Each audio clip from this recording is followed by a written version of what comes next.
నా పేరు కేఆర్ ఆంజనేయులు, నగర ఏఐటీసీ ప్రెసిడెంట్. ఇవాళ కూటమి ప్రభుత్వం అధికారంలోకి వచ్చి సుమారుగా 2 సంవత్సరాలు అవుతుంది. వారు అధికారంలో ఉన్నప్పుడు ఈ భవన నిర్మాణ కార్మికులు ఇదే సెంటర్లో మరి ఉద్యమం చేసినప్పుడు, కార్యక్రమాలు చేసినప్పుడు మరి చంద్రబాబు నాయుడు గారు కానీ, పవన్ కళ్యాణ్ గారు కానీ వారు చాలాసార్లు మీ భవన నిర్మాణ కార్మికులు మేము అధికారంలోకి వస్తే ఖచ్చితంగా మీకు కావాల్సినటువంటి సమస్యలను పరిష్కారం చేస్తాం, ముఖ్యంగా మీకు ఏదైతే బోర్డు ఉందో బోర్డు పునరుద్ధరిస్తామని, అలాగే మీరు వర్కర్ చనిపోయినప్పుడు, డ్యూటీలో ఉండి వర్కర్ చనిపోయినప్పుడు 10 లక్షల రూపాయలు క్లెయిమ్ ఇస్తామని, అలాగే సాధారణ క్లెయిములు కూడా ఇమ్మీడియట్గా 46,000 క్లెయిములు పెండింగ్లో ఉన్నాయి. ఆ గవర్నమెంట్ అసలు పట్టించుకోలేదు. ఈ గవర్నమెంట్ వచ్చినాక ఏదో చేస్తుందనే ఉద్దేశంతో అందరూ కలిపి మా భవన నిర్మాణ కార్యక్రమాలు రాష్ట్ర వ్యాప్తంగా కూటమి ప్రభుత్వం సపోర్ట్ చేయడం జరిగింది. ఆయన గారు ఇంతవరకు అది పట్టించుకోకుండా భవన నిర్మాణ కార్మికుల యొక్క సమస్యలు పరిష్కారం చేయలేదు. భవన నిర్మాణ కార్మికులు రాష్ట్ర వ్యాప్తంగా అనేక పోరాటాలు చేశారు. ఈ కూటమి ప్రభుత్వం వచ్చిన తర్వాత కూడా మరి రాష్ట్ర వ్యాప్తంగా భవన నిర్మాణ కార్మికుల సమస్యల మీద మరి రాష్ట్ర కమిటీ ఒక తీర్మానం చేసి, ఆ తీర్మానం మేరకు రాష్ట్రంలో ఉన్నటువంటి 3 ప్రాంతాల్లో పెద్ద ఎత్తున ధర్నా కార్యక్రమాలు చేశారు. విడివిడిగా జిల్లాల వైడ్గా చేశారు. మరి టౌను మరి మండలాల ఏరియాల్లో చేస్తున్నారు. ఈరోజు మరి రాష్ట్ర వ్యాప్తంగా పిలిపిస్తారు. దానిలో భాగంగానే ఇక్కడ జరుగుతుంది. మీ ద్వారా మేము తెలియజేసేది ఏంటంటే, ఖచ్చితంగా భవన నిర్మాణ కార్మికులు వాళ్ళ బ్రతుకులు చితికిపోయినటువంటి పరిస్థితి. మరి వాళ్ళ కుటుంబంలో ఒక వ్యక్తి చనిపోతే కుటుంబం నడిచే పరిస్థితి కాదు. ఇవాళ ఖచ్చితంగా క్లెయిములన్నీ కూడా మీరు విడుదల చేస్తే ఆ కుటుంబాలన్నింటినీ కూడా ఆదుకున్న వాళ్ళు అవుతారు. అందుకని ముఖ్యంగా క్లెయిములు విడుదల చేయాలి, సంక్షేమ బోర్డుని ఏర్పాటు చేయాలి, అలాగే వీళ్ళకి కావాల్సినటువంటి కార్డులు ఒకటి ఇవ్వాలి. మరి భవన నిర్మాణ కార్మికులు కార్డులు ఇవ్వాలి. ఈ రకంగా మొత్తం వాళ్ళు పెట్టినటువంటి సమస్యలన్నీ కూడా మరి మీరు ఇవాళకైనా వీళ్ళ యొక్క ఆందోళన మీరు పరిధిలోకి తీసుకొని మీరు ఇచ్చిన హామీల్ని అమలు చేయాలి. మరి పవన్ కళ్యాణ్ గారికి అయితే ఆ రోజుని నేను ఈ బోర్డుకి ఖచ్చితంగా ₹1,00,00,000 ఇస్తానని ఆయన హామీ ఇచ్చాడు. ₹1,00,00,000 కాదు కదా, పైసలు ఇవ్వలేదు. ఇవాళ గవర్నమెంట్ నుంచి వచ్చేది కనీసం మీరు సొంత డబ్బులు ఇవ్వకపోయినా, ఎన్నికల వాగ్దానంలో మీరు ఏదో చెప్పినా ఇవాళ ప్రభుత్వం తరఫు మీరు చేయాల్సింది ఉంది కాబట్టి ఖచ్చితంగా చేయాల్సిన అవసరం ఉంది. మీ ద్వారా మేము ఈ భవన నిర్మాణ కార్మికుల యొక్క సమస్యలు వెంటనే పరిష్కారం చేస్తారని కోరుకుంటున్నాం. పెండింగ్ లో ఉన్న క్లెయిమ్లను వెంటనే విడుదల చేయాలని, అలాగే వాళ్ళు చేసిన పథకాలు కొన్ని విడుదల చేయలేదు, ఆ చేసే పథకాలు తీసుకురావాలని ఈ డిమాండ్ చేస్తున్నాం. భవన నిర్మాణ కార్మికుల 50 సంవత్సరాలు నిండిన వాళ్ళకి పింఛను ఇవ్వాలని, అలాగే తెలంగాణలో 10 లక్షల రూపాయలు ఇస్తున్నారు, మరణించిన వాళ్ళకి ఇస్తున్నారని, ఇక్కడ కూడా అదే కొనసాగించాలని కోరుతున్నాము. భవన నిర్మాణ కార్మికులు ఎదుర్కొంటున్న సమస్యలు కోకొలలు.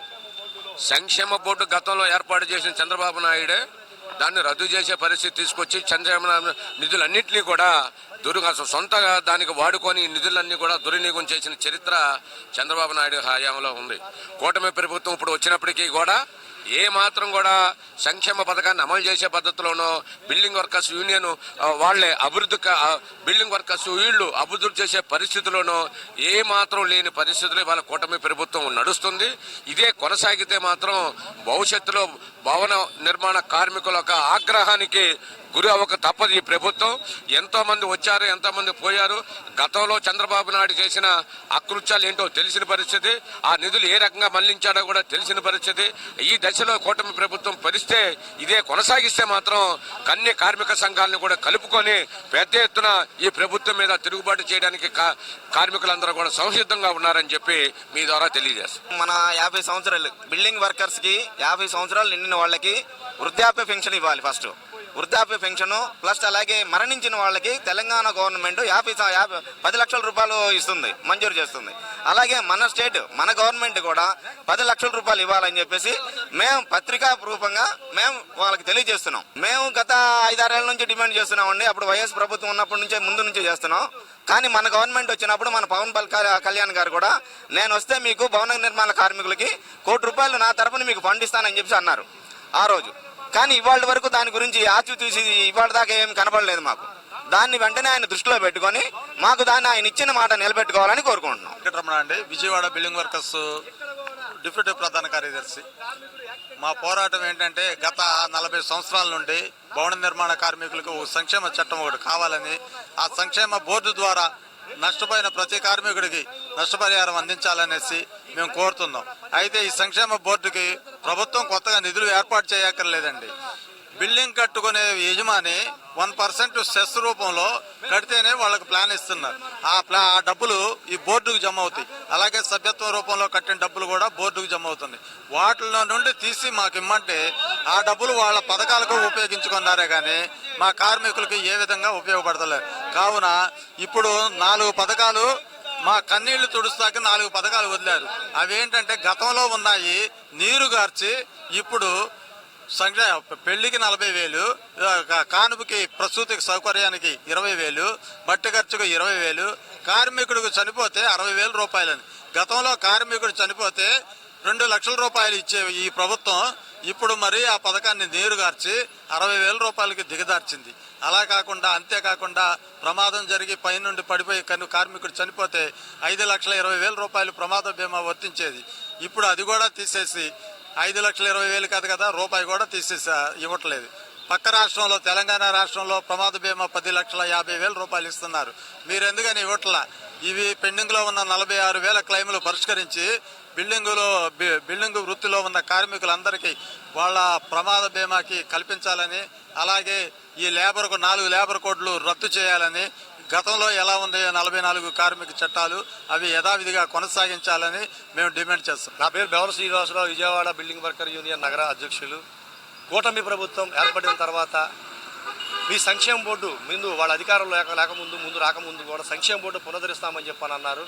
మరి పునరుద్ధరించకపోగా మరి అనేక రకాలుగా కార్మికులకు మేము మేలు చేస్తామని చెప్పని అన్నారు. ఎక్కడ కూడా అధికారంలోకి వచ్చిన తర్వాత మేలు చేయకపోగా ఈరోజు రాష్ట్రం మొత్తం కూడా కార్మికుల సమస్యలు కానీ ఇతర సమస్యలు కూడా పట్టించుకునేటువంటి కూటమి ప్రభుత్వం తిరుపతి లడ్డూ గురించి కూడా చాలా దారుణంగా మాట్లాడుతున్నారు. ఈనాడు హిందూ మనోభావాలు దెబ్బతీస్తున్నామని చెప్పని అంటున్నారు. కానీ ఈరోజు కూటమి ప్రభుత్వమే హిందూ మనోభావాలు దెబ్బతీసే విధంగా ఉంది. ఒక పక్క కార్మిక శాఖ మంత్రి వాసంశెట్టి సుభాష్ గారు కూడా మరి ఆయన కూడా కార్మిక శాఖ మంత్రిగా ఉండి మరి కార్మికులకు న్యాయం చేస్తామని చెప్పని అన్నారు. కానీ ఆయన కూడా నిన్న లడ్డూ రాజకీయమే తప్ప ఎక్కడ కూడా పట్టించుకున్నటువంటి మన వాసంశెట్టి సుభాష్ గారు, అట్లాగే మన డిప్యూటీ సీఎం పవన్ కళ్యాణ్ గారు కూడా మొన్న మహాశివరాత్రి రోజు ఆయన సభ్యత్వం కోసం కూడా నాదండ్ల మనోహర్ రెడ్డి గారి దగ్గర సభ్యత్వం కట్టడం కూడా జరిగింది. ఓకే, కట్టుకోండి, మరి మా సంక్షేమ బోర్డానికి పునరుద్ధరిస్తే ₹1 కోటి వేస్తానని చెప్పని అన్నావు. మీ పార్టీ ఖర్చులకు నాదండ్ల మనోహర్ గారికి మీరు ₹2 కోట్ల ఇచ్చారు. ఏ భవన నిర్మాణ కార్మికులు మీకు కనబట్టలేదా అని చెప్పని ఈ సమాధానంగా మేము అడుగుతున్నాం.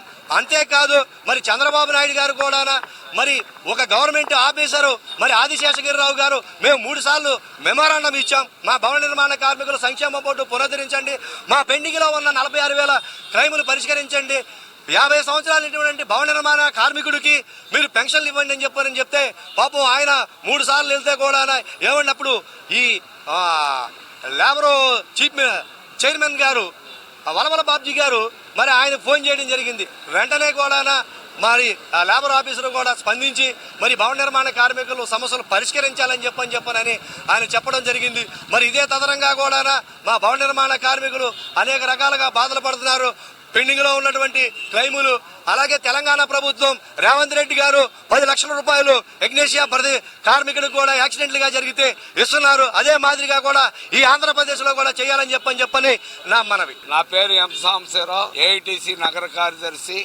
ఈ రోజున మేము ఈ ధర్నా కార్యక్రమం నిర్వహించడానికి ప్రధాన కారణం రాష్ట్రంలో గతంలో ఉన్న ప్రభుత్వం సంక్షేమ బోర్డుని నిలుపుదల చేయటం, దాని క్లెయిములు ఆఫ్ చేయడం అనేది జరిగింది. ఆ సందర్భంలో ఎలక్షన్ల ప్రచారంలో మేనిఫెస్టోలో కూడా పెట్టి తెలుగుదేశం ప్రభుత్వం పెండింగ్ లో ఉన్న క్లెయిమ్లన్నింటినీ కూడా రికవరీ చేస్తాం, అందరికీ ఇస్తాం. అలాగే మన సంక్షేమ బోర్డు నుంచి ఈ వివిధ పథకాలకి తరలించిన 1200 కోట్ల రూపాయలని సంక్షేమ బోర్డులో జమ చేస్తామని చెప్పేసి పవన్ కళ్యాణ్ గారు ప్రత్యేకంగా ₹1 కోటి నేను భవన నిర్మాణ కార్మికుల ఫండ్ ఇస్తానని చెప్పి వాగ్దానం చేసి ఎన్నికల్లో గెలవడం అనేది జరిగింది. మేమందరం కూడా ఎంతో ఆశతో మన కార్మికులు ఈ కూటమి ప్రభుత్వానికి ఓట్లేసి గెలిపించారు. గెలిచిన తర్వాత 2 సంవత్సరాలు అవుతున్నా సరే ఈ ప్రభుత్వం నిమ్మక నీరెత్తినట్లుగా సంక్షేమ బోర్డును పునరుద్ధరించడంలో జాప్యం చేస్తున్న తరుణంలో మేము అనేక దఫాలుగా అనేక ఉద్యమాలు చేసినప్పుడు కూడా ఫలితం లేని పరిస్థితుల్లో హైకోర్టుని ఆశ్రయించి హైకోర్టులో పిటిషన్ వేయడం జరిగింది. హైకోర్టు నుంచి ఈ సంక్షేమ బోర్డును పునరుద్ధరించాలని, వాళ్ళకి పెండింగ్ లో ఉన్న క్లెయిమ్లన్నీ క్లియర్ చేయాలని, ఈ సంక్షేమ బోర్డు నుంచి తరలించిన వేలాది కోట్ల రూపాయల ధనాన్ని మళ్ళీ సంక్షేమ బోర్డుకి జమ చేయాలని చెప్పేసి కోర్టు తీర్పు ధర్మలా సంక్షేమ బోర్డుకి ఒక ప్రెసిడెంట్ ని, ఒక కార్యనిర్వాహక అధ్యక్షుడిని వేస్తూ ప్రకటించడం జరిగింది గవర్నమెంట్. అయినప్పటికీ కూడా ఈ బోర్డు వేసి 6 నెలలు అవుతున్నా సరే ఏమీ పరిష్కారం కాలా. ఈ పరిస్థితుల్లో ఏంటంటే మేము రాష్ట్ర వ్యాప్తంగా సంతకాలు సేకరించి ప్రభుత్వానికి అలాగే లేబర్ ఆఫీసర్లకి ఇవ్వడం జరిగింది.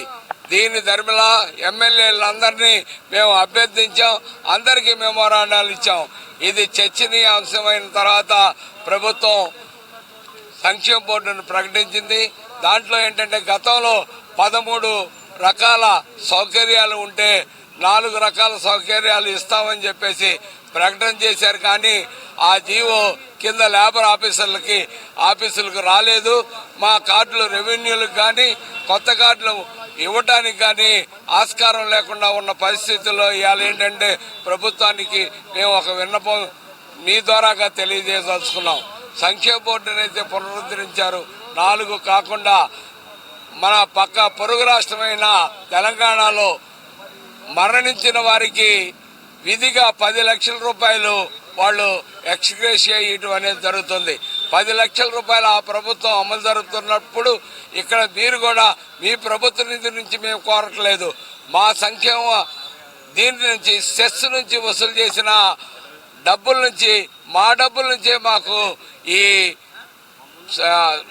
మరణించిన వారికి డబ్బులు ఇవ్వాలని, అలాగే మా సంక్షేమ బోర్డు నుంచి తరలించిన 100 కోట్ల రూపాయలని వెనక్కి తీసుకొని రావడం ద్వారా పెండింగ్ లో ఉన్న 46,000 క్లెయిమ్లను కూడా క్లియర్ చేయాలని చెప్పేసి ప్రభుత్వానికి మా విన్నపం తెలియజేయటం కోసం ధర్నా చేసి మన కలెక్టర్ గారికి మెమోరాండాలు ఇవ్వటం అనేది జరుగుతుంది. ఇది రాష్ట్ర వ్యాప్తంగా జరుగుతున్న ఈ కార్యక్రమం. దీనికి ప్రభుత్వం స్పందించి బిల్డింగ్ కార్మికులను ఆదుకోవాలని చెప్పేసి వారికి విధిగా క్లెయిమ్లు చెల్లించాలి, అలాగే మరణించిన వారికి 10 లక్షల రూపాయలు ఇవ్వాలని చెప్పేసి డిమాండ్ చేస్తూ మీ ద్వారాగా ప్రభుత్వానికి తెలియజేస్తున్నాం.